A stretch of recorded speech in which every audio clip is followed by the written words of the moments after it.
কলকাতা হাওড়ার পর এবার হুগলির বেশ কিছু জায়গাকে কন্টেনমেন্ট জোন হিসেবে চিহ্নিত করা হলো। এই মর্মে বিজ্ঞপ্তি জারি করলেন জেলা শাসক। বিজ্ঞপ্তিতে বলা হয়েছে ওই এলাকায় কারখানা থেকে প্রাইভেট অফিস, সরকারি অফিস বন্ধ থাকবে।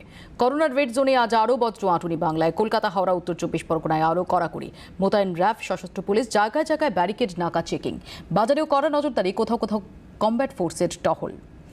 সুতপা সেন আমাদের সঙ্গে টেলিফোন লাইনে রয়েছেন। সুতপার কাছ থেকে বিস্তারিত জানবো। সুতপা শুনতে পাচ্ছ? হ্যাঁ সুতপা, যেমন হুগলিতেও বেশ কিছু কন্টেনমেন্ট জোনের বিজ্ঞপ্তি দিয়ে ঘোষণা করেছেন হুগলির জেলা শাসক, তার পাশাপাশি আমরা দেখতে পাচ্ছি যে মোটামুটি রেড জোন হিসেবে চিহ্নিত যে সমস্ত জায়গা সেখানে আরও করা হয়েছে প্রশাসন। সার্বিকভাবে তুমি স্টেট সেক্রেটারিয়েটে আছো, সেখান থেকে কি আন্দাজ পাচ্ছ? দেখো, প্রথমে যেটা বলি যে কলকাতা, উত্তর 24 পরগনা, হাওড়া এবং পূর্ব মেদিনীপুরে আমরা জানি যে হটস্পট এবং ক্লাস্টার করা হয়েছিল। আজকে নতুন করে হুগলি জেলাতে বেশ 20টা এলাকায় সেখানেও কন্টেনমেন্ট হিসেবে অ্যানাউন্স করা হয়েছে এবং সেখানে পরিষ্কারভাবেই যেটা বলা হলো যে উত্তরপাড়া, কোচরং থেকে শুরু করে একেবারে সুনির্দিষ্টভাবে নাম দিয়ে বলে দেওয়া হয়েছে যে কোন 20টা অঞ্চলকে ঘোষণা করা হলো এবং সেখানে কিন্তু সমস্ত ধরনের অফিস, অর্থাৎ যে সমস্ত প্রাইভেট অফিস বা সরকারি অফিস ওই এলাকার মধ্যে খোলা ছিল সেগুলো সমস্ত বন্ধ করে দেওয়া হবে।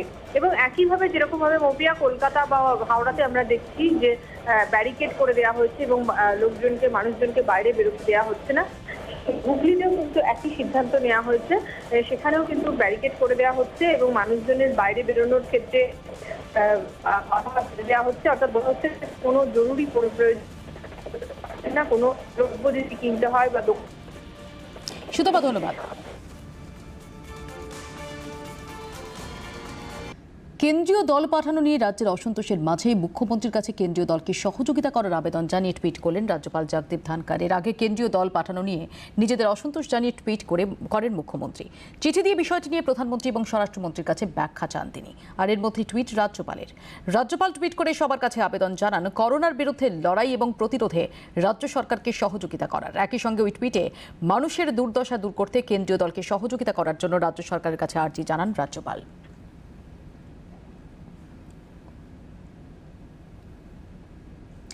করোনা পরিস্থিতি খতিয়ে দেখতে যেভাবে কেন্দ্রীয় প্রতিনিধি দল রাজ্যে এসেছে তা কখনোই যুক্তরাষ্ট্রীয় কাঠামোর সঙ্গে সামঞ্জস্যপূর্ণ নয়। সাংবাদিক বৈঠকে অভিযোগ তৃণমূলের।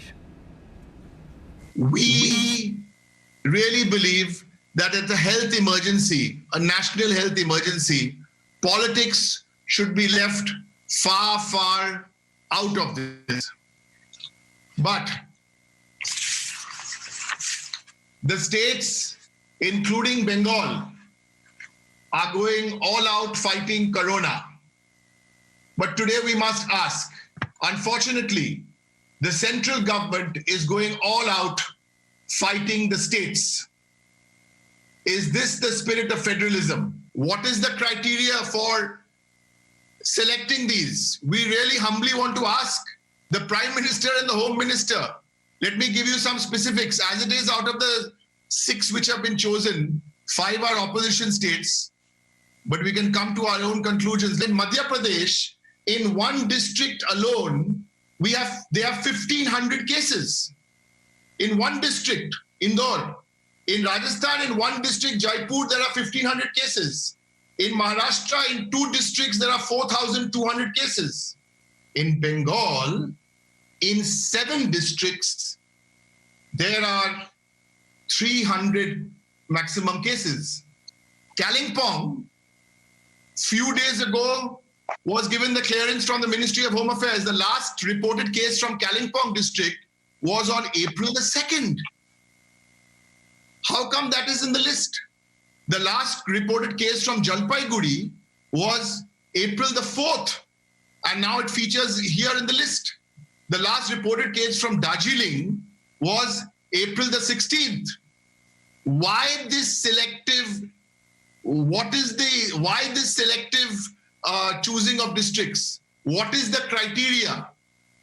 Tell us who is going to brief these 2 teams who've come. The state government was not informed. The officials will not be in a position to brief them. The BSF was informed. The BSF is going along with them.